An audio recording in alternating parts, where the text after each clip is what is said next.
My apologies, people. My StreamYard just completely stopped working then. But we are back live. We are back live on the Sarcasm City TV YouTube for another Manchester United, Manchester City show. So please keep all your comments or your questions, Manchester United or Manchester City related. Manchester City winning 3-1 away from home in Copenhagen. Basically, in my opinion, through to the quarterfinals, unfortunately. But some might say 1 foot, some might say do the pep thing and say, oh yeah, there's still Copenhagen still have a fighting chance. Manchester United linked to Dan Ashworth as well to be director of football, I do believe. But it's not just me here, people. Obviously, we got the latest here. It's the latest edition. The latest here we go to our already star-studded roster. Because there ain't no bench players at Sarcasm City, people. All the regular co-hosts you see here, all starters, apart from Ryan. That's it. So I got a big up my Don all the way from Canada. My like Vader is in the building. Yes, Vader, what are you telling me, man? You good?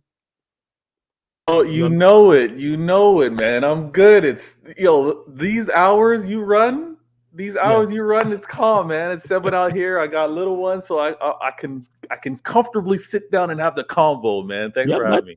Every time, man. You already know. So for those that don't know, Vader is going to be here on a regular basis.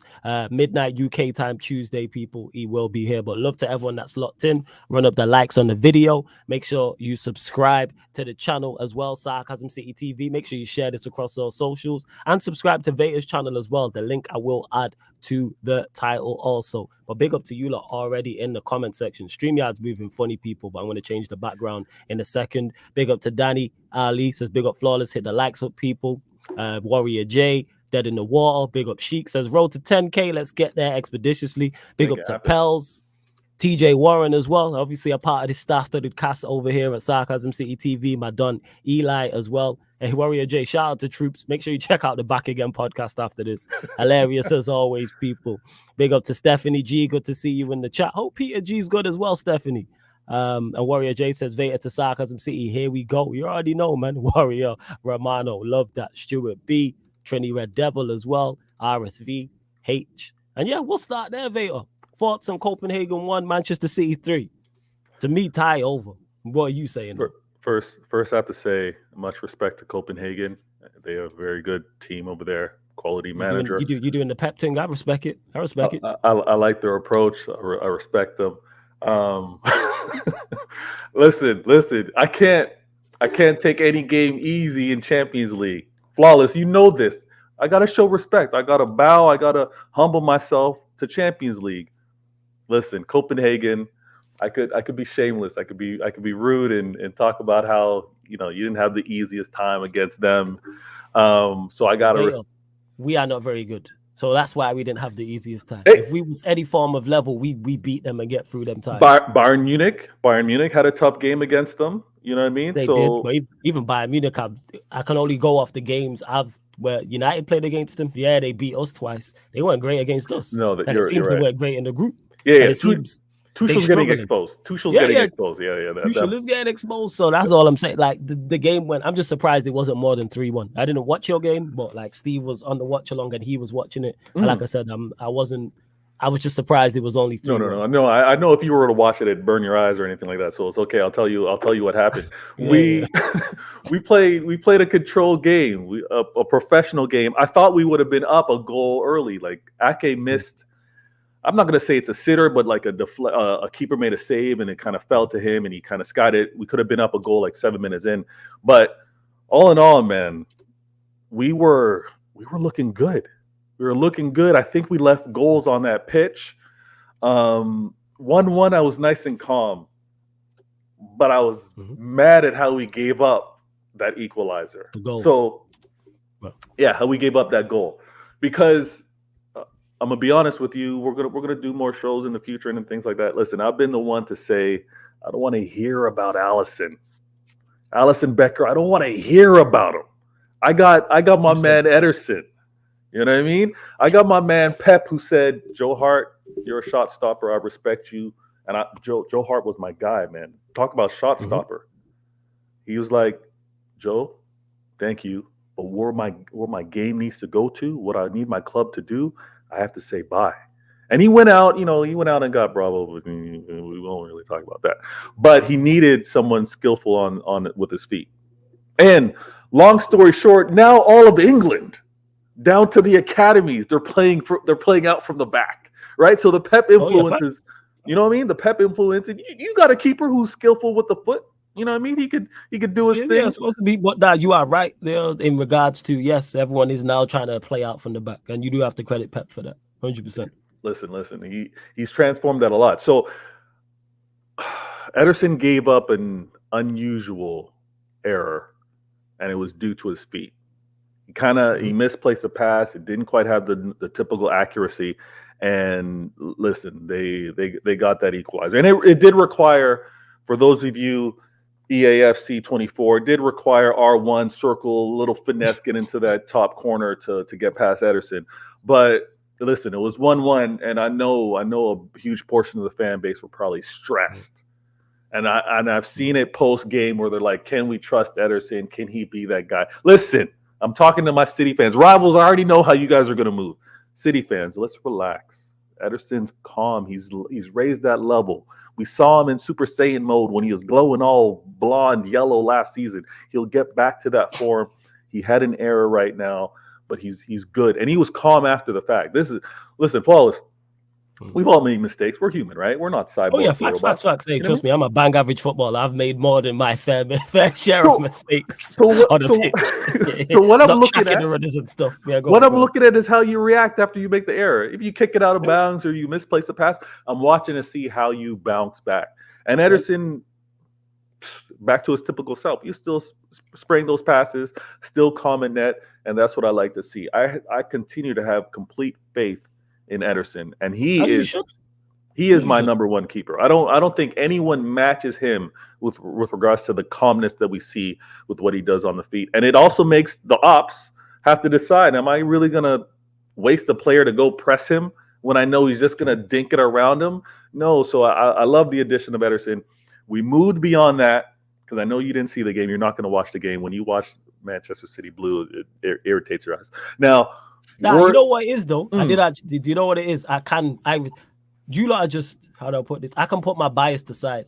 You lot are just annoying at this point because I'm super creative and I'm running out of bars to go at you lot with. You know what I'm saying? Because you are that good. It's at that point now I'm just like, I said this to you last week and I say this again. Even when it happened today, when it went 1-1, I said, City is still going to win this game. I don't get excited and go, let me troll when City go 1-0 down or it goes to 1-1. You lot are so good that it's annoying. And that's me paying respect. Quality team. A lot of my favorite players play for you lot. Pep's one of the GOATs, without doubt. But right now, in real time, it's just annoying. But I will show more love after Pep. Pep needs to leave for my sake and everyone's sake. Because we tired of you lot. Nah, it has to. Because you know what's crazy about it, Vader? For the tables made of wood. I got to knock on wood. It's not leaving. 4 or 5 years. One is the Bundesliga here, number one. Number one is definitely the Bundesliga. Number two, we have more debates about who's going to be the top four than we debate, and people will try and we have more debates about who's top four rather than who's going to win the league. Yes, so it's our turn, Flawless. You were moving like that from time with Sir Alex. Oh yeah. Don't get me wrong. It's great when it's you. You know what I'm saying? When it's you, it's fantastic. I'm completely biased. When it's you, it's fantastic. I wish nothing more than complete dominance for Manchester United. When people have said in the past, that certain leagues are terrible because you only have one winner. I said, find me a Bayern Munich fan who's tired of Bayern Munich winning the Bundesliga 9-10 years in a row. Find me a Celtic fan when they've had their dominance, or Rangers up in Scotland. Same with Barcelona, same with Real Madrid, same with PSG. To me, there's no such thing as being tired of winning leagues. If the rest of the competition is not good, that is not my team's fault. The fact that the rest of the competition can't catch City, that's not City's fault. That's not Pep's fault. They're doing what they should do. And you would love 10 more years of this to be picking up Premier League titles, of course. So don't get me wrong. I'm completely biased, but I own my bias. When it was us, it was fantastic. When it's you, I don't like it. You know what I'm saying? I don't like it. I hear that. Man. I'm tired of it to the point where I'm just like, you go 1-0 down in the game, and I'm like, they're gonna turn this around. Copenhagen, it goes 1-1. I go, yeah, they gonna win this by. I said you win this by 3 minimum goals. Yeah, that's why. Listen, if I have the same approach when it's you got to pay attention to the rivals. I have the same approach when a result when you get the notification or someone's, blowing up the phone in the group chat saying, yo, so-and-so just scored. My question is, how much time's left? And, and who's been dominating? Because sometimes you can just set piece or some fluky goal. But I had the same level of calmness that you had. Oh, 1-1? Yeah, we're gonna pull this out. And the 3-1 actually happened late. Because it was 2-1. It was 2-1 for a while. And again, that second goal, whether you watch the highlights or not, I'll tell you real quick. The first goal, let the people know. I'm still here. The first goal, the first goal, and I'm gonna speak to you right now while Flawless does this thing. The first goal was KDB, and I've been saying KDB is like a new signing. KDB being injured for so long and now back, it is like a new signing. I'm so glad that this January transfer window is over, because I was looking over my shoulder. I was checking everywhere. What are the ops doing? Are they going to be spending money? No one spent money. And I'm where I'm at in the standings, and I got KDB coming back. Ooh, yeah. KDB is a new signing right now, and he's showing his quality. He passed. I'm not exaggerating. I'm not boosting. I'm not gassing. He passed it into the net, Flawless. Mm-hmm. That's all he did. He looked up. Where's the keeper at? Okay, I'm going to put it right here in the corner. The next goal, and again, I know you say it's kind of, you're bored of it, you're tired of it, and I'm going to sound like I'm spoiled here, but Bernardo Silva isn't talked about. The same way David Silva, when he was with us, he's not talked about. Agreed. Bernardo Silva is similar. He is so skilled, and he puts in so many kilometers. He's tireless, and he honestly, he's like that bulldog. He's that pit bull. If you're gonna look at this, if you're gonna look at your team and you want to look at players who again, we say this often in North America, but who's got that dog in them, who's just just nasty for no reason. Like when it's time that when the clock starts, I hate you. I just hate you. When the game's over, we can be calm, but while the game's on, I hate you. That's Bernardo. Refused to give the guard of honor to Liverpool when they'd won it, or when they did. This is this guy. So we got that in him. I think we have that in Ederson. We got that in Rodri. They got that level of nasty. Holland's got that as well, and I think that's why he's so ferocious in front of the net. But Bernardo showed his skill. Paul kind of got to him. He didn't even second guess it. Just boop, boop in the back of the net, and then we're 2-1. And I thought that was going to be the game. I thought it was going to be 2-1. We're going to have a 1-goal lead away. We're going to come back home, back to City, and manage things. But before I know it, we're relentless. We keep moving the ball around. I'll refer it to like a boa constrictor. I know I'm getting long-winded. Forgive me in the chat, but no, that's cool. No. They used to this, man. This is why you're here. This is long-form content. Get your bars off. Right, get your bars off. Nice. Let me get comfy. Let me get comfy. Man. So it's like a boa constrictor where we're just going to continue to just press, condense, press in that final third. And we were looking for that next goal. I kind of reserved myself. Oh, we're not going to get it. It's not our night, because we left some goals on that pitch. Holland unusually missed the header that I think he should have put on target. He got a nice cross from Doku. He should put on net. And Doku himself, like I mentioned earlier, R1 finesse, he should have had a goal himself. But typical fashion, Pep said this many times. I don't win without good players. He'll be the first to admit it. But what I do as a manager, I'm going to set you up. I'm going to tell you what to expect from the ops. I'm going to set you up so you know how to move the ball around, and I'll get you in that final third. After I get you in that final third, it's up to you. We were relentless all game. KDB gets past the defender on the right-hand side, squares it, and whose feet does it land to? Who shows to be completely poised and ready for this? He's taken his game to another level. He's calm in front of the net, and that's Phil Foden. I don't know if it's a residual or having to play because there was no Holland, there's no KDB for a long spell. I don't know what it is.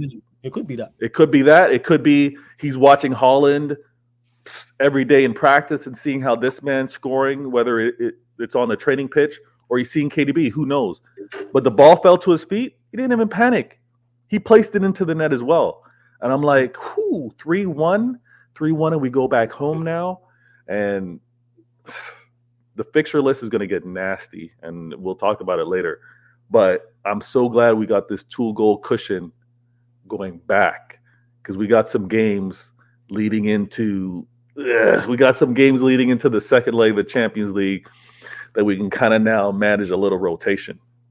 And we'll talk about your fixtures 100%. Before we carry on, though, you lot continue to get your questions in. I've started the best questions. Please keep them on both Manchester clubs. Please run up the likes, though, as well. There's over 40 people in here. Don't know how many likes we're on. Like check 1212. Let's run up those likes. Please make sure you share across all the socials. That's me, Flawless, at Sarcasm City TV.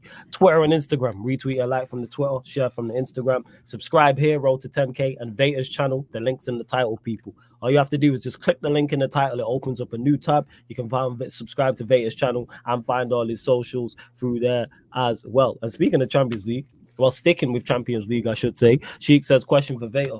Who do you see as potential threats to your Champions League trophy? I like that question, man, because it's asking about threats. I'm gonna be honest with you. It's one of the topics I kind of had right here. City's always been talked about like being favorites, man, and I think we were like labeled favorites before we were supposed to, right? No, you were labeled favorites because you had the best manager with the best team. No, even before that, Flawless. I'm talking about back when it was like Pellegrini times. I think that was more so because of the manager, because you were still one of the better teams in the competition. Fair. That's what it is. You were one of, and under Pep, you've been. No, I don't think you've ever been outside of top 2 in the Champions League. Did he play Champions League his first season? He was at we had Champions League. Okay, so I'd say outside of that, yeah. So outside of Pep's Guardiola's first season there, I think you've always been max top 3 favorites. Yeah, I don't think you've ever been outside of top 3 personally. Go on. I think it's been a little unfair because, Pep coming to a team, obviously, yes, we had quality players, but we also knew the system that Pep wanted. So, yeah, I mean, the favorite thing is happening. But my man asking who are threats, yeah, you're gonna think I'm crazy because my list is kind of it's Inter. Okay. And I gotta say Inter because of what they did last season. Mm-hmm. Like I know the motivation of falling short. I know the motivation of being in the final and not getting it. So I think Inter is going to be dangerous, and their style of play will make any team difficult.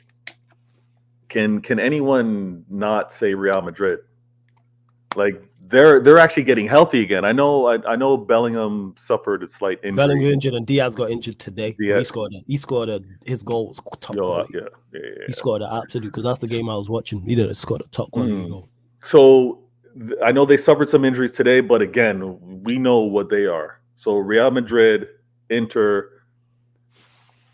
I think Tuchel's a fraud. I absolutely think he's a fraud. I think Pep gave him a career. Pep gave him a career by us losing that game in that Champions League to them. It wasn't our time. But Bayern, Real Madrid, Inter, those are problems. Listen, those watching this live or watching it on the playback. I can't say Arsenal. I can't say Arsenal as a City threat. I think they're a threat to maybe go far, but they're not a City threat yet. I think there's too many things. Basically, you're saying they're not a serious threat. Arsenal not a serious threat. No, they're a serious threat, but they're not a City threat. Okay, so they're a serious threat to the little men. But when it comes to the actual serious teams, you're not picking Arsenal to beat any of them. So you're not because someone asked, so you're not picking Arsenal to beat you over 2 legs. You're not picking Arsenal over Real Madrid to 2 legs. I'm guessing, and correct me if I'm wrong, you're not picking Arsenal to beat Inter Milan over 2 legs. I wouldn't pick them over Atletico either. You ain't picking them over Atletico. Are you picking them over Bayern? No. They have trauma. They have PTSD with Bayern. Okay, so that's City, Real Madrid, Atletico Madrid, Inter Milan, Bayern Munich. So that's 5. Yeah. So that goes to show where they're at. So basically, you're saying they're a nice, cute quarterfinal team. First year back in the Champions League. Yeah. I think they need to be happy with that. Try, man. Yeah, they gotta hurrah. They gotta charge on. They gotta build. I think that's where they're at. I really don't like Arsenal, I can tell you. No, I don't. I got no problem. I got no beef. I got no beef. Really don't like Arsenal. I got no beef with Arsenal. No, Flawless, don't do that, man. Total shots, though. What you mean? Don't do that. Porto over 2 legs. Who they're actually facing? Do you see them going through? Who have you got?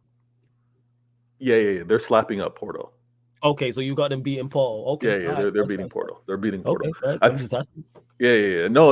Listen, I rate Arsenal. There's no hatred there. There's no beef. Why would I have any problems with Arsenal? Listen, I got Arteta, former assistant manager over there. All's calm. Like, go one, because they're Arsenal, and 2, because of their fans. 3, because you. Oh, now the fan base. 4, because yes, so okay. They're a part of it. So they're a part of that. Like, obviously, City don't have no rivalry with Arsenal. But obviously, you've had a rivalry with Arsenal, say so, last season, because title race. Title rivalry. Yeah, title rivalry. So there's going to be some natural dislike. And then when you deal with Arsenal fans, who, quite frankly, are super annoying. You know what I'm saying? They are super annoying. That's where your disdain comes from with Arsenal. That's why you're taking subtle shots, saying they're not a City threat, but they're a threat. So it's like, is that a shot? That's not a shot. Yeah, that's not a shot. Say it, yeah. Well, man, asked a question on who were threats, and I said I was just giving different categories of threat. I said who are threats, not who are not. Yeah. So like if it was a color chart, so like red was like biggest threat, and then it's like orange. Oh, I hate the color red. I hate like blue, red. And then green, whatever. Yeah, of course you do, but blue, green. You put Arsenal in like green, like you're on the scale, but like if it goes off in the workplace, it's not all panic stations. It's like, the deal. Yeah, that's true. And I think Arsenal are building off of it. And again, when Pop said it. Oh, so you're just little bro in them. Got you. See, they know. You know what I'm saying? if it sounded that way, my apologies. You got this, man. It's all right, man. You did well.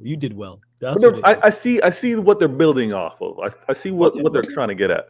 But Champions League, in terms of the threats, I think it's gonna be a long season, because what happened, and you were watching the Real Madrid game, what was happening in the City game is I had Foden get a little knock in the game. I had Grealish actually get subbed off. He couldn't complete the game. And he just came back from injury. And then I'm seeing the referee allowing a couple kick-ups happen, and I'm like, yo, get control of this. That's the thing I'm most worried about. And I was gassed because the players came back healthy. I was bragging about Grealish being back, Stones being back, Rod, everyone being able to play. And now I got Grealish having to step up. So I'm sure Pep's probably going to trust, Oscar Bob to maybe play more, because we can't just have Doku there on that left-hand side. Yeah, Gvardiol, my man, is probably out. Gvardiol is saying this, Gvardiol will be out for 2 to 3 weeks due to an ankle ligament injury. Bernardo got a big knock on his ankle. Jack Grealish looks like a swollen ankle, and Jack Grealish looks like a muscular injury. Big up for that, Warrior Jay. Key players. Is there a concern for you in regards to them injuries seem to be piling up with the 3 that we just mentioned there? Yeah, because this is getting injured in Champions League. So it's like it's midweek. These are midweek injuries where I know there's gonna be a spill-on effect that's gonna happen within the league. So now I got to look at, we got Copenhagen out of the way, and now I got Chelsea coming up. And listen. Before you guys say, listen, it's Chelsea, relax, Vader. What are you doing? It's also... Hey, Vader really on the Pep Guardiola thing. I respect it, Like Pep Guardiola, we've all seen it, like where he'll beat a team 5-0 and he'll say, what a tough game. It was one of our toughest games to date. You saying this about Copenhagen, little bro in Arsenal with the threat, and now it's Chelsea. All right, go on, Cap. The floor is yours, man. I'm just pointing these things out, but you carry on. This guy. I just see it. You know what I'm saying? I just see it. I'm not doing the Pep thing. I'm just trying to, you know what? It's just recognizing how dangerous Chelsea can be, because there's the motivation of former players playing against you. Because I saw it when we first played. I was going to say that. So let me ask you, outside of Cole Palmer, what's the threat that you are fearful of from an offensive standpoint? If I just go off of the last game? Yeah, take Cole Palmer out of it, because Cole Palmer is quality, yeah.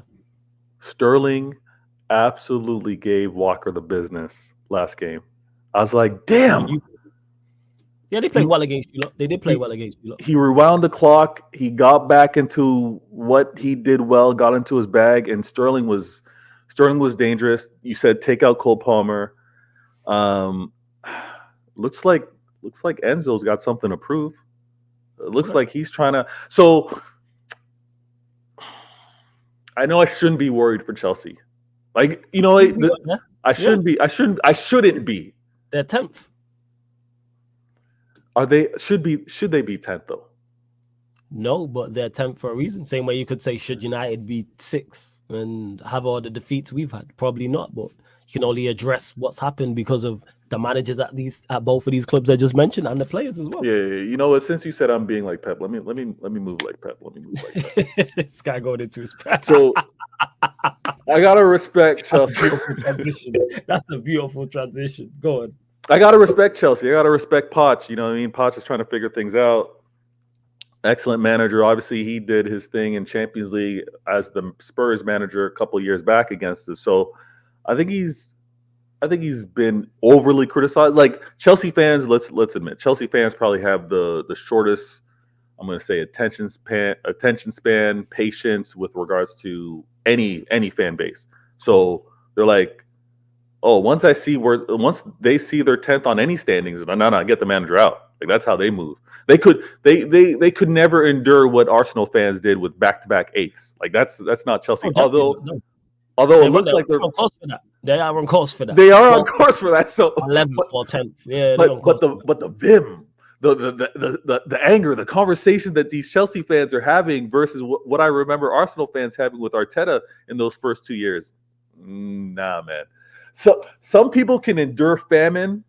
Some just break down and crumble. Some people can lose their jobs, and not to be disrespectful, some people can lose their jobs or know that there's a depression coming and they'll battle through it, and some are jumping out and taking their lives.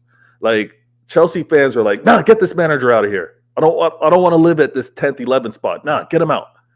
Well, I think this is their existence. But you said it though. Are they better than 10th? Yes. On paper. Yeah. They are. When the manager out, they are like when people Hassam is trying this and running this Poch thing, and shout out to Hassam. Make sure you subscribe to This Is Football. But the way he's trying to run this, this Poch is the guy and he's the third best manager in the league and Chelsea fans need to trust and all this rubbish. Is like, no, they should be performing better. Are some of the players at fault? Absolutely. However, Poch is not help. I've watched a lot of Chelsea games. And even yesterday, they won 3-1. They were awful in the first half against Palace. They did not have a shot. Never mind, not a shot on target. They didn't have a shot in the first half. And Palace are without Eze and without Elise are a championship side. Let's just call it straight as it is. That's real. What Palace are without those two. Like you had Eze and Elise in the mix, Premier League outfit. You know what I'm saying? You will survive relegation with those two because they're two quality players. But without those two, Palace offered nothing. And Chelsea still almost gave them the game. It took two late goals from Gallagher and two good finishes. But Chelsea should be performing better. This whole thing about our experience is like they're not going for a league title. No one can't tell me that I think it's 12, 13 points behind Aston Villa, something like that. That shouldn't be the case. They're way off. They're way off. Now they shouldn't be that. I'm gonna be real though.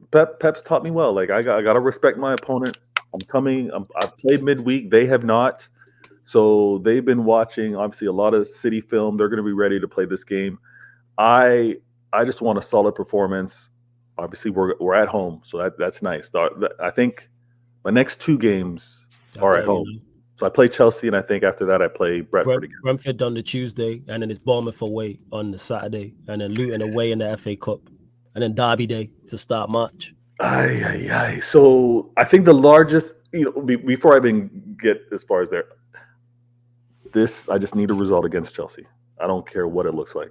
It was a 4-4 draw last time we played. Yeah, it's 4-4 at their place. I just need a result, and I want players leaving that pitch healthy, and then we move on to deal with Brentford because Brentford was a bogey team, even though we just got the result recently. But I'm gonna respect Chelsea.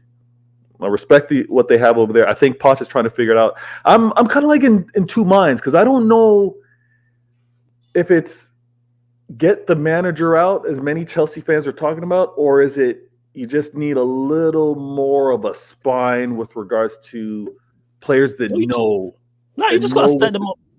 You gotta set them up better. That's what it is. You just gotta set the team up better. Right? Yeah. And that comes from the manager. How are you not defensively solid with the players you have at your disposal? Yeah. Like, you shouldn't be so bad defensively. And people will look at goals conceded and say, no, I'm talking about just in general play. Like, Chelsea are too easy to play against.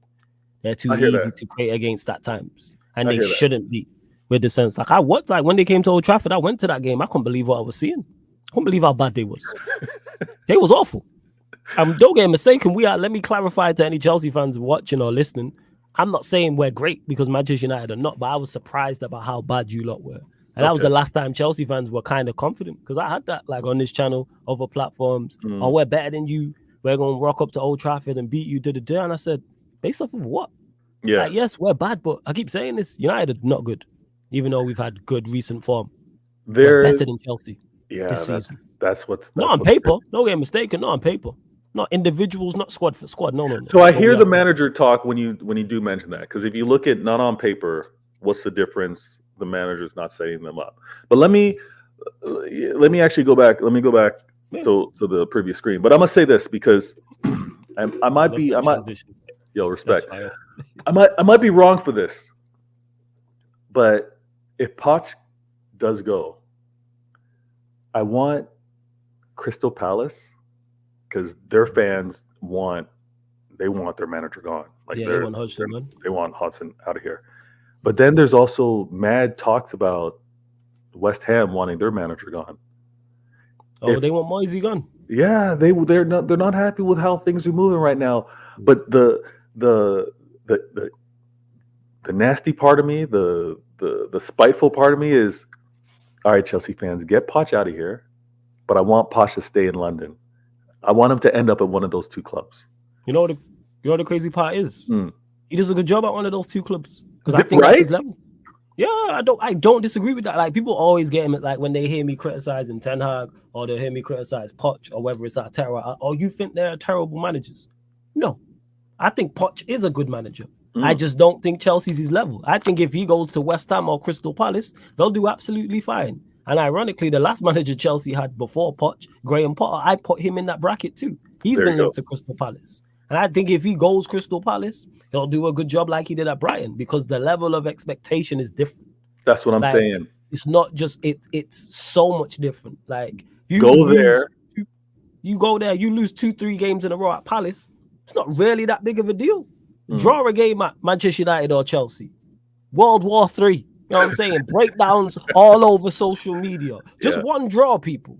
Just it can be a solo draw against anybody. Say it's away. You go away to Brighton and draw. Conversations. You can draw the game, people, and get the point. True. Say Brighton with the better side. And that is there's a whole analysis on that on mainstream media, content creators, and social media. Lose 3 games in a row at Palace. All right. That's what I'm saying. That's what I'm saying. You gained a point versus some clubs. A draw is drop 2 drop points. Yep. But I'm trying to get into the content creator bag. You know what I'm saying? I'm trying to get. I think it would be absolute comedy if he ended up at one of those clubs, because then it's let's just play spoiler. Let's remind the clubs that let me go, and let me just disrupt their title charges or whatever happens to be, and just focus on cups. Just focus on some of the domestic cups and do your business there. So Chelsea fans, get Poch out. And I'm talking to you, West Ham. I'm talking to you, Crystal Palace. Get Poch. Make that happen. The London Turf Wars. This is the thing that's so fascinating to me, because I don't have that out here in North American sports. The way they manage teams, quote unquote franchises. They want one team per city. It's kind of different within New York because the population is mad out there. But you typically have one team per city. The London Turf Wars that's great. I love it. I can't get enough of it. I'm hearing Arsenal fans, they're winning trophies because they finish higher than Spurs or vice versa. I love all of that. It's just nutty to me on how you can one up, a local rival. So I want more of that. I want Poch to end up at one of those clubs. Yeah, and I could see that happening. And the thing is, I think he would do a good job there. Moyes is a prime example. We're speaking of West Ham. Not good enough for Manchester United, even though it's currently not going well for him at West Ham. He's done a very good job at West Ham. He did. He solidified them as a Premier League side and won them a European trophy. Yeah. That's success. And the players that he's actually gotten to play at levels, like many clubs are poaching his talent. You know what I mean? Yes. Like, can't ignore that. So you've seen that with Declan Rice, for example.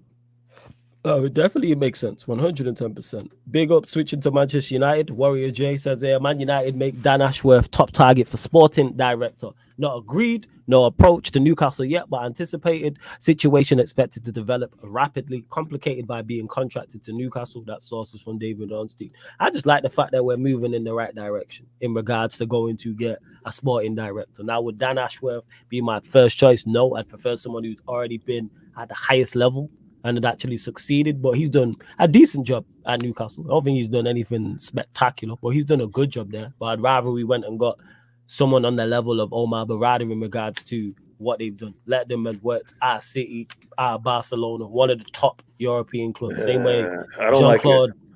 You don't like this? Go on, talk about it. I don't like it, Flawless. You're giving me Sir Alex Ferguson vibes in terms of going out and poaching quality talent within the league. I don't like it. I don't like it. Y'all need to slow down. I don't know who, whether it's Ratcliffe, whether it's the whole strategy team, but I don't like this. You're strengthening by also weakening. I don't like it. Yes. So and that's what we need to do.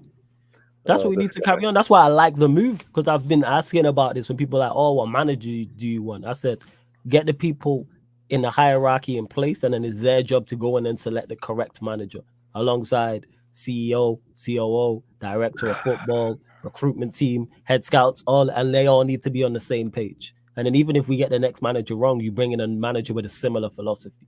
So therefore, them players can still be used. I keep saying this. I need to be able to identify in the next 2 years what a Manchester United player is. All right, we're looking for this. You know what? You know what's scary? You know what's scary? And because I was having the thought, because I was like, you know what? I hear a lot of fan bases complaining about ownership, and I'll hold my hands up. I got nothing to complain about. My owners, Sheikh Mansour, bless. Continue on. But then I'm like, who's got the second best owner? And I honestly think, since Klopp has come to the league, I honestly think FSG are the second best owners. I look at how they. Oh, and why? I look at how they scout. Mind you, I know they stole City scouting, but I see how they scout. I see how they win the net spend, like they sell to buy, whatever you Liverpool fans want to chat and talk their nonsense about. But I see how they go out and get players. And since Klopp's been here, I don't think you can argue. Let's move City aside. Let's move them aside. Since Klopp's been here, I don't know if there's been another ownership that can say, yeah, we've done better than FSG. I don't think the owners at Arsenal can say that. I don't think the Cronkies can actually say we've done a better job than FSG. Since Klopp's been here, let's kind of keep it within that window. Because since Klopp's been here, Pep came after him. So that's why I'm using Klopp as kind of like the starting point, right?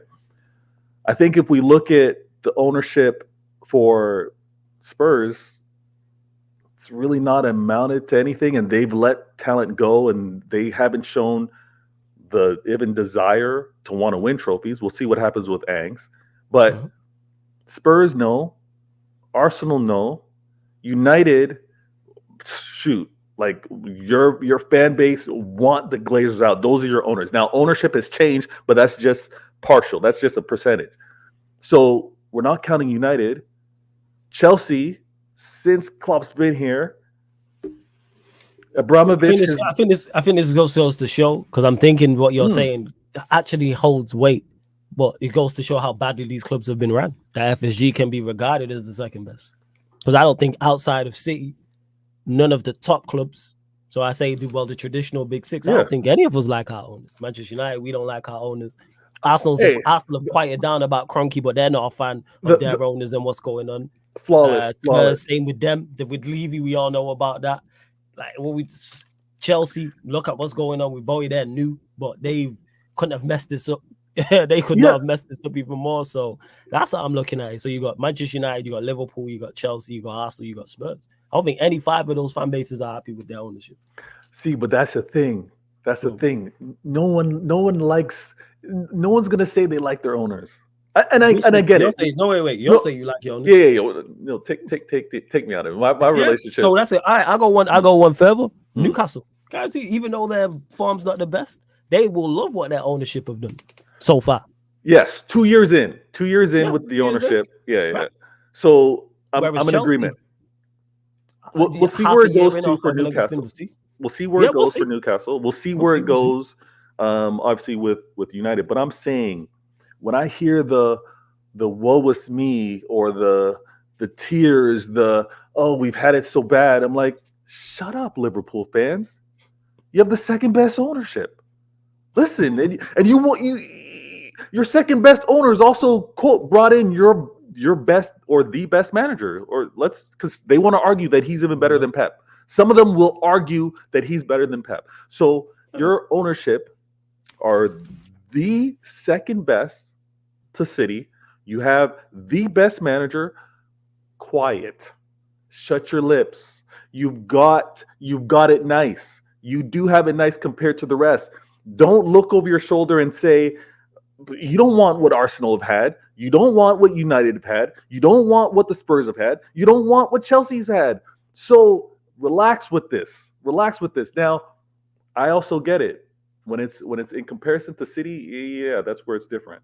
But also understand now, when you look at your ops being the other clubs, on how good you have it. Liverpool, you can look at how good you have it. That's what I want to say real quick, because the Liverpool underdog talk pisses the heck out of me. It does, because listen, if anything, you're only underdogs to City, but you should be favored against everybody else. Which they are, but I think that's where their frustration lies, is the fact that if they had better ownership, they'd have an extra league title. So them 2 league titles that you lot beat them to, like, they look at it and go, if we had that little bit more, we get over the line in at least one of those seasons. You know what's happening right now, Flawless? Go on. So last season, they didn't finish higher than Arsenal. No. Klopp has said, bye-bye. I don't have the energy anymore. Facts. I need to go. Mm-hmm. Arteta's doing this. This season, Arsenal finishing above Liverpool for a second time, that's problems. Because FSG are the better owners. Liverpool have the better manager. Arsenal finishing above Liverpool for 2 years in a row. Serious problems. And I think Klopp he's a clever, smart man. He's a clever, smart man, because he's realized, I know I can't keep up with this.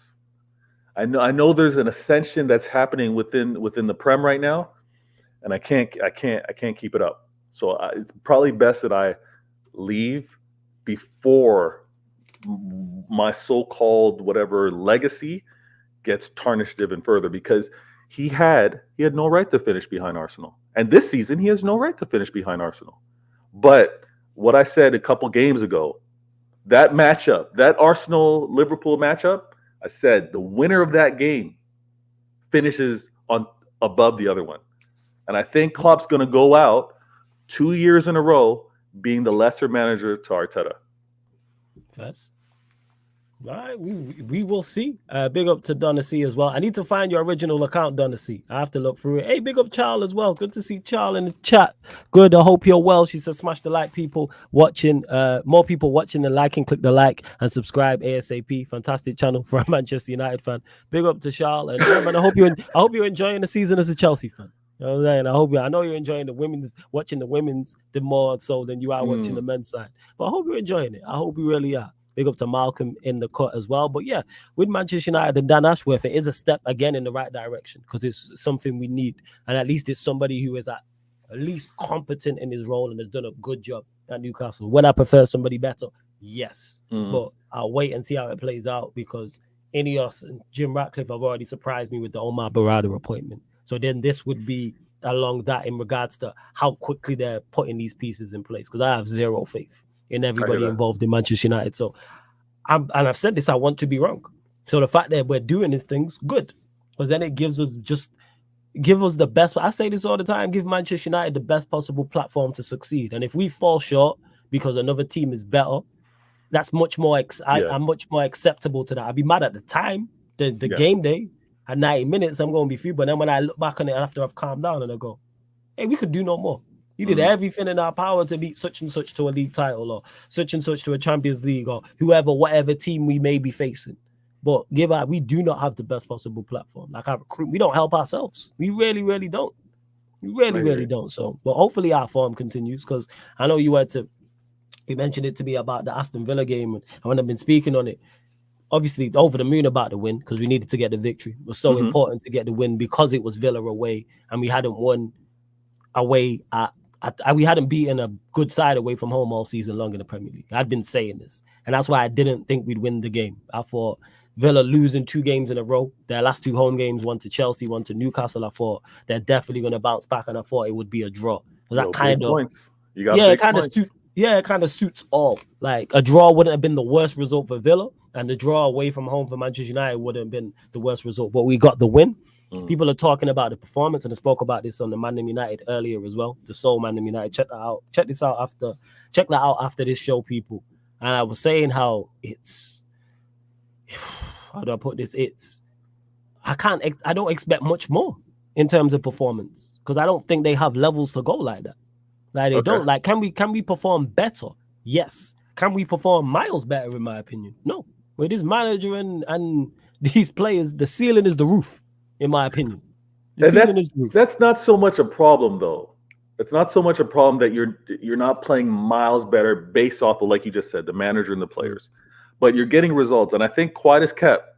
It's 6 wins on a bounce, or 6. 5. I think it's 5, including all competitions. I think it's 5 in all competitions, I believe, because. Yeah. So that ain't talked about too much, but 5 game win streak or 6 no losses. That's nothing to really put your nose up about. You know what I'm saying? It's good because I'm results over everything first and foremost. Like I can add context to the results and the performance. I can add context into those results in terms of performances. Are they sustainable? Who we're playing? There's so many variables within these things, but we are getting the results. However, is it sustainable? No, I've seen this under Ollie. It's the same thing, where it's like, if we lose this game, Ollie's getting sacked, and then we go and win the game. Or we what do you mean sustainable? What do you mean is this sustainable? You don't think it's sustainable in terms of we've been putting, how do I put this? We've won 5 years. Let me double check this before I actually keep saying. Are you saying the way you play is sustainable to kind of bank that you're going to continue? It's 4 games in a row. Yeah, it's 4. So we beat Newport County, then beat Wolves, then beat West Ham, then beat Villa, because then we drew to Spurs before that. So it's 4 games. When I say sustainable, I'm talking about sustainable in terms of results over a long period of time, because no team has ever succeeded performing average or worse and won any major honors. Like the performances we're putting in currently should be. And I've seen all the best Manchester United teams in the modern era, people. Yes, they didn't play well every week. There was one-off games where we didn't play well and we get a win. Or we wouldn't play well and we get a draw. And you just chalk that off as that's a bad day at the office. We'll bounce back next week. But with this Manchester United team and how it's been all season long, is the performances haven't been good. So when I look at the 4 games we've won, I look and go, and then performance is sustainable over a longer period of time. If we play like that the next 4 games, can I sit here confidently and say we win our next 4 games? Absolutely not. Because when you look at it in context, Villa, we really, going forward, we didn't offer too much. But we were clinical, but we didn't offer too much for all the shots we had. Defensively, we were rigid though, and I like the performance much more. It was kind of reminiscent of last season, and that's what I've been asking for. The Wolves game, as well as we played for 80, 70, it was like 75, 80 minutes. We did our best to mess that up. And it took Kobbie Mainoo's sensational goal to win us the game. Like, people forget these things. Like, if Mainoo don't get the ball, Mega Man go past the man and bend it bottom bins, we're having a whole different conversation in the last minute. And that's testament to Mano. And again, I don't put that on Ten Hag. That's more so on the players. Ten Hag didn't do anything wrong there. Same with the Villa game as well. He didn't really do too much wrong as well. West Ham was fairly comfortable, but I'm still expecting to. I still need to see more. That's what I keep talking about. And these 3 games don't dismiss the past 6 months. Right. We don't just bypass that and forget because of 3 games. No, absolutely. And we're winning. So that's where I'm at with it in terms of sustainable. You got Luton. Luton away, Fulham at home, Forest away, then you lot. And I said before the Villa game, our next 5 games will determine to me if we've turned any form of a corner. Because 4 of our next 5 are away from home. So it's Villa away, Luton away, Fulham at home, Forest away, and then you lot away. So I said, all right, we've passed the first test now. Cool, we got a good result. Go do the same against Luton. Yeah, I agree. Let's adjust the test though and not include City. Okay. I don't think Ten Hag, this team, again, it's a derby, so anything can happen. But I think in terms of like what would be expected, I think the City game should be pushed aside. But Luton, Fulham, after that, Forest, I'm with you on that one. But even with with City, I'm not even looking at the result. I'm looking at the performance. Go in there and put in if we lose 2-0 and put in a performance, I'd be pissed, but I'll go. City are better than us, and we put in a performance. Because what's going to happen is a team's going to go to the Etihad, who have less talent than us, a manager that's quote unquote not as good as ours, and they're going to give you more of a game. They might not necessarily get a point. They might even get a worse scoreline, but performance matters in these things. Same way I watched, and they rolled their luck. I watched Spurs go there with 2 fullbacks playing centre back and get a 2-2 draw. Okay, but it's a short week, right? Won't it end up being? I think you play because we played we played the 28th of February and then we played the 3rd of March. So we play Wednesday, the 28th of February, and then the 3rd of March, which I'm presuming is a Sunday. I'm guessing. Yeah, that's not much time, man. If Ten Hag, and who knows, because there's a lot of days to happen before that. But if he were to choose, listen, I'm playing strong. I want to win this FA Cup, and if I don't have the bodies or whatever, I might concede. I'm not going to get embarrassed. Obviously, he doesn't want to do anything stupid like that. But you know what? I'm going away to the Etihad.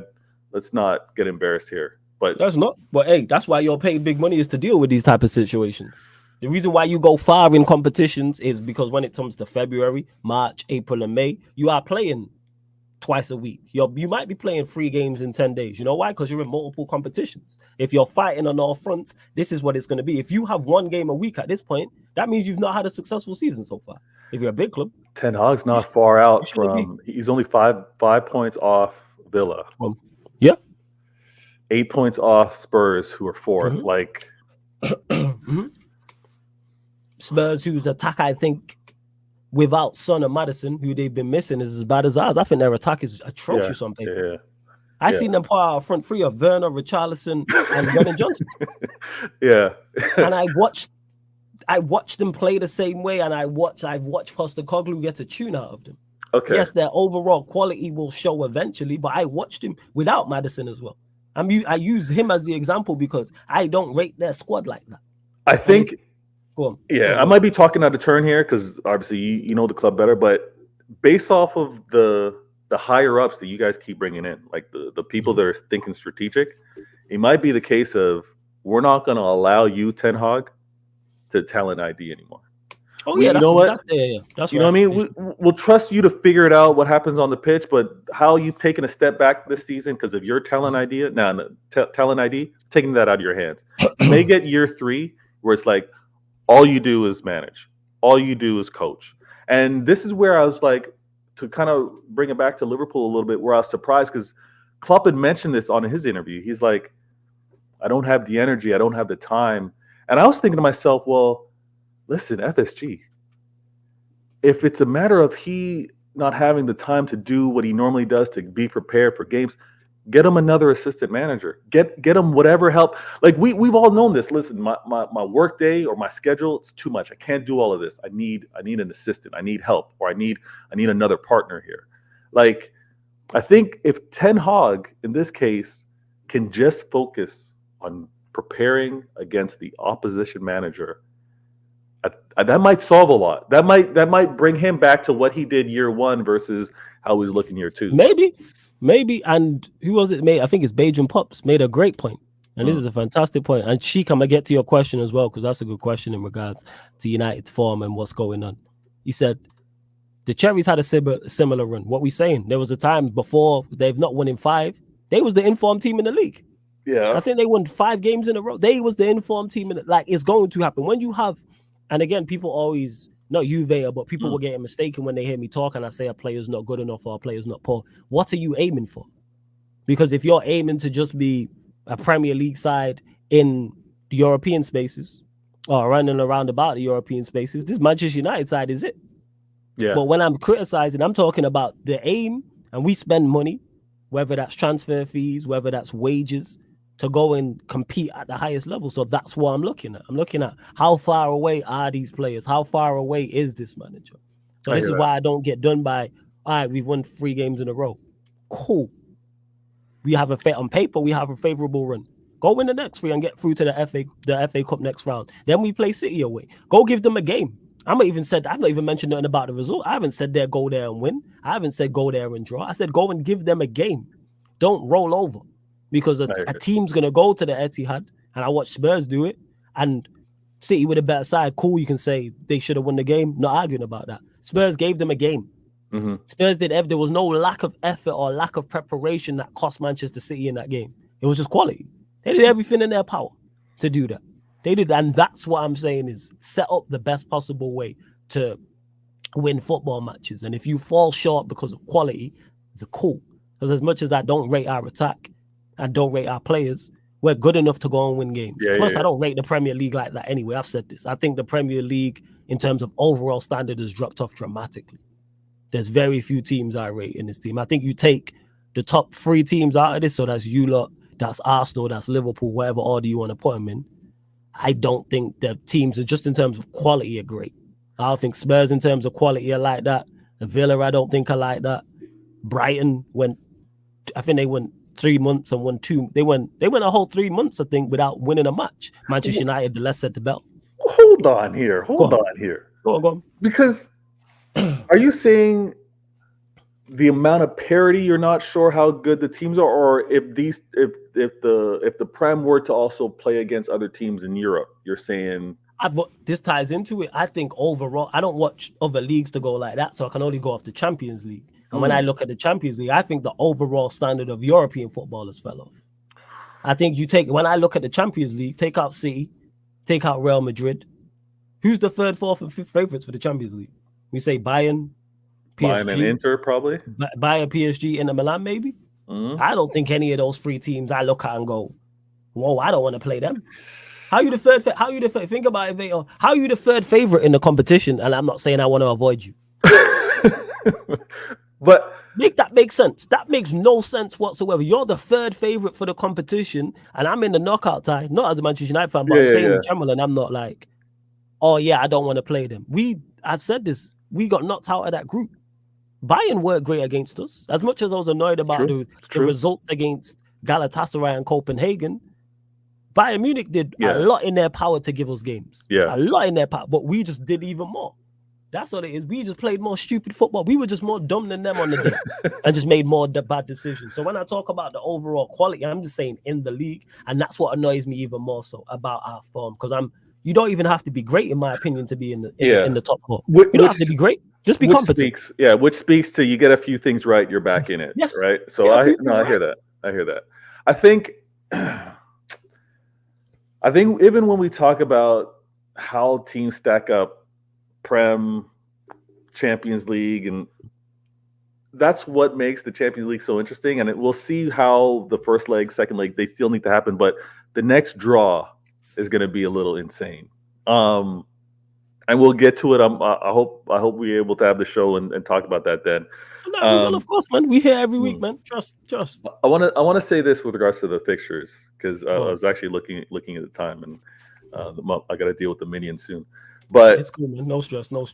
Looking at the fixtures, I have to take my time and be like, you know what does pursuing this 4-peat possibly look like? What does maybe getting an FA look like? What does maybe getting the UCL look like? And I'm not going to be silly enough. No one's going to catch me saying repeat trouble. That's absolutely insane. I should slap myself for saying that. But I got to look at what the journey might be like. And when I look at my odds, when I look at Liverpool, and look at Arsenal, and Liverpool, they play in Europa. I think I might have told you this already. They should be winning that. They'll win. I think they'll win Europa as well. For those that are doing watch-alongs or whatever, why are you even wasting your time? Liverpool should be winning those matches. Like, if you're doing a watch-along, it's for vibes. They should be winning those games. Yeah, I think that's fair. I think everyone has them as favorites. Everyone should have them as favorites, right? So when we look at the upcoming fixtures, this is where I think there's a balancing out. Like, there's no quite favorite with regards to how this league could be won from Arsenal, City, and Liverpool, because Arsenal only have to focus on Champions League. So their fixture list is already reduced. They got booted out of the Carabao and the FA. So they're just focused on Champions League and the league. Liverpool, I've already said, Europa should be walking that. Easy settings, calm. Don't even have to break a sweat.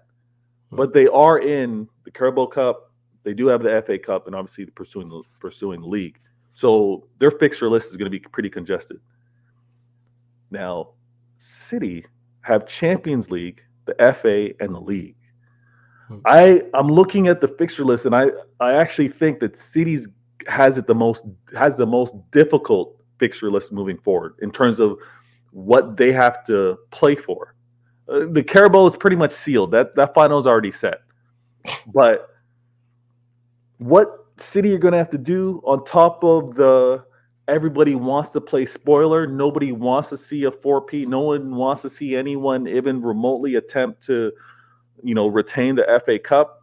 That energy is going to be really different. So I'm not saying that Arsenal have a free hit, but they got it easier. I'm saying Liverpool trying to go out on the last dance, Klopp's farewell. They've got that added motivation. They want to play spoiler. I think it's going to be like easiest, Arsenal. Next up, Liverpool, toughest, City. And I don't know if many of you would disagree with that one, but that's how I'm kind of set up as I'm trying to win these trophies for the season. Okay, no, that's fair. I fully hear what you're saying in regards to that. But you are, yeah, like, I hear you. Big up to Jacob as well in the chat as well. Hey, Jacob, man, I'm just letting Vale say what he's got to say, because I see what he's doing. And you know what it is? I like his approach and attack of the rivals. You know what I'm saying? Because it's very just like, it's a punch in the face, but you don't realize it's a punch in the face. Like, oh, wait, the man just dissed me. You know what I'm saying? It's one of them. Like, wait. I love it. You just little bro everybody, man. And you know what? If I was you, I'd be doing the same shit. I'm not gonna lie. Plus, you know what's crazy? Go on. So, shout out to my man Rax, Liverpool fan, but he's like, "Oh, Vader, I remember when you were humble and you were just like, oh, we win a game, let's try to do what we can." I remember when you used to talk like that.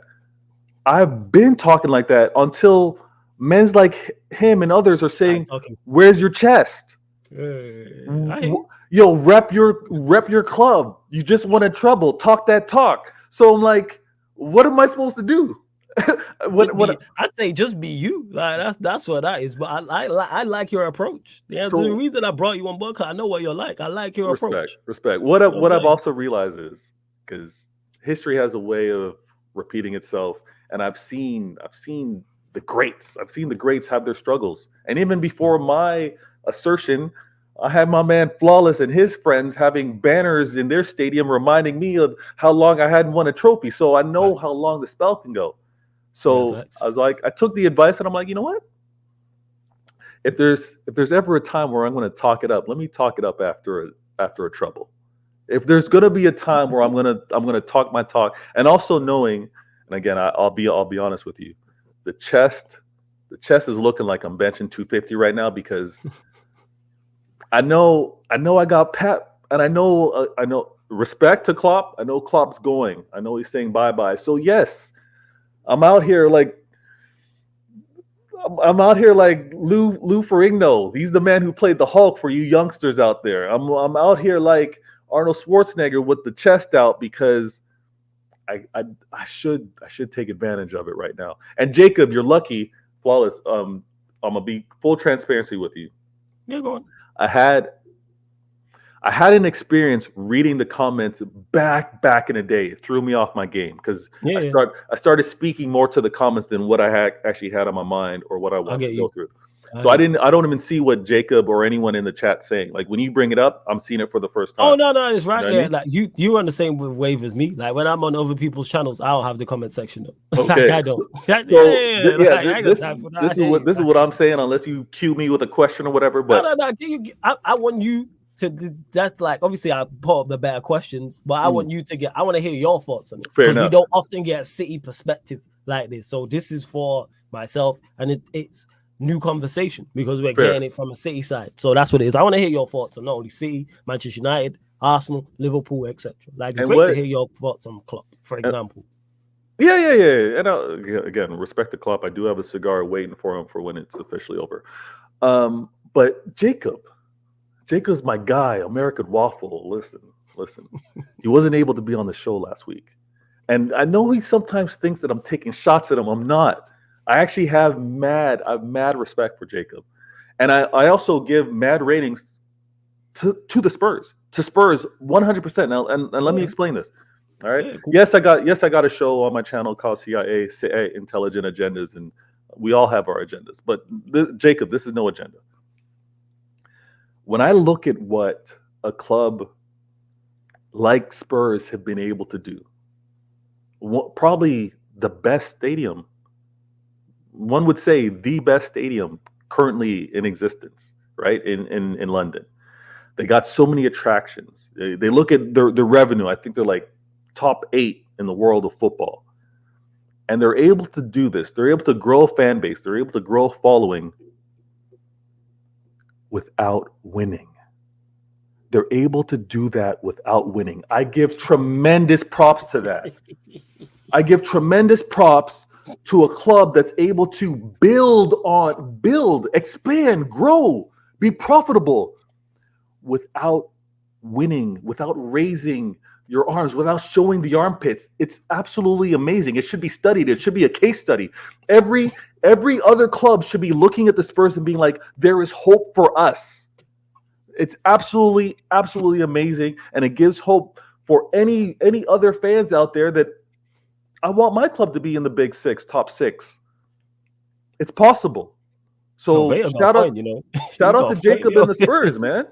No, really. You got a point, man. Man said, how do you grow a fan base without? Hey, man's got a point. Because you know what? The Spurs support is strong. That's one thing I'll say. It's growing. Super strong. And it grows like Spurs fans. The Spurs fans everywhere. Do not get mistaken. You will find Spurs fans. If there's football fans around, somebody will support Tottenham. They are very well supported, like 110%, all over the globe. I know there's a smile on my face. I can't get rid of it. There's a smile on my face, but I really do give ratings. I give ratings to what they've been able to do out there. Years, I'm talking years, not even winning a thing. And they just keep getting bigger and more profitable. Listen, case study should be studied. Stadium, everything, yeah, you're right. And they're expensive to watch as well. Spurs, I think, outside of Arsenal, I think those two are the top 2 in regards to tickets. I could be wrong, though. It could be wrong. Wow. Yeah, I could be wrong. Yeah, man. Nah, for real. I hear exactly what you're saying. And Sheik, just back to this, I did want to get to this. He says, I hear you, flawless. But do you think our performances can drastically change during the course of the season? Because I don't trust Ten Hag at all. I know he's going to run the same shit and die on that hill. Oh, yeah, don't get mistaken, Sheik. When me and you talk often enough as well. When I talk about wanting to see better performances, do I believe it happens? No. I've said this. This is not sustainable how we're playing. It's really, really not. And I don't think it's going to lead to anything. I hope he proves me wrong and we manage to go on a run in the Premier League. There isn't really anything to play for because people are like, oh, do you want top 4? I don't celebrate top 4. Let me just clarify that. Top 4 is not an achievement. That is the bare minimum because we spend enough to be comfortably inside the top 4. That's what I would say. But hey, FA Cup, we're still in it. If we get past Forest, which we could get past Forest, get a favourable draw, then I think it's semi-final after that. We played someone outside the Premier League. with a favorable someone outside the Premier League in the round after Forest, then you're in the semi-final. Then it's all on the draw and who you play. But yeah, we'll see. We'll see what's going on. But yeah, Vato, let them know. You know what I'm saying? Where they can find you, what you got coming up, all that good stuff, man. All that good stuff. Listen. Look, being able to do the show another week, love the comments and the support's been tremendous, man. The flawless community is, yeah. Huge rating. TV community, like they if they fucks with you, they will say, man. They support heavily. They do. They let you know, and I rate it. Listen, easy, man. I know work schedule has been crazy, family life, but hit me with the subscribe so you know the notification comes through. It's Vader Games TV on YouTube. Links in the title, people. Link is in the title. Just hit that like and get that notification when I do go live. I'm gonna do similar setup to this. I like to put my thoughts down and speak to it, so I hope to continue to do this. Flawless, man. The host that runs an immaculate show, man. So I appreciate you having me on tonight, and we get to talk. And there's no hate. There's no hate. I just give my observations. Liverpool fans, Arsenal fans, you guys got to catch it right now because we're in a title chase, all three of us. But there's no hate.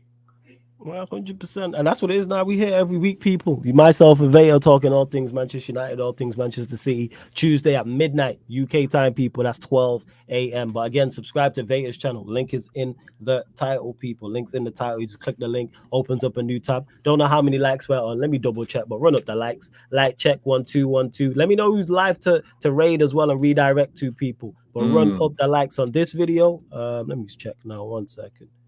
I don't know why they've played around with the YouTube studio, but here we are, people. 1 second. Rearrange it. Yeah. They've been messing this around like it's. There we go. Boom. It don't all fit in the screen perfectly now. All right. 51 likes. Big up to you lot. There's over 50 of you lot. Staffy's live. All right. We'll redirect to him. But yeah, man, like I said, run up the likes. Make sure you share this across all the socials as well, people. Please, before the show, during the show, after the show, and subscribe. It is road to 10K. We're trying to get there expeditiously. And don't forget as well, all the shows on the channel, including this one, Man Them United, Man Them City podcast, are available on all audio platforms, people. So Spotify, iTunes, Apple Podcasts, SoundCloud, wherever you get your podcasts, wherever you stream music. If there's a podcast section, you will find it. So Spotify, 5-star us and leave us a review. Please make sure you do that. iTunes, Apple Podcast, all you iPhone users, make sure you 5-star us and leave us a review. Also as well, SoundCloud, hit us with the follow as well. Oh yeah, before we do go, obviously we got to get your predictions. I almost forgot. Predictions for what? For the Chelsea game? Yeah. Of course. I'm not saying. Oh man. Okay. This guy said, the Chelsea, and you got two because you play next week Tuesday as well. So we'll be back after the home Brentford game. But yes, home to Chelsea.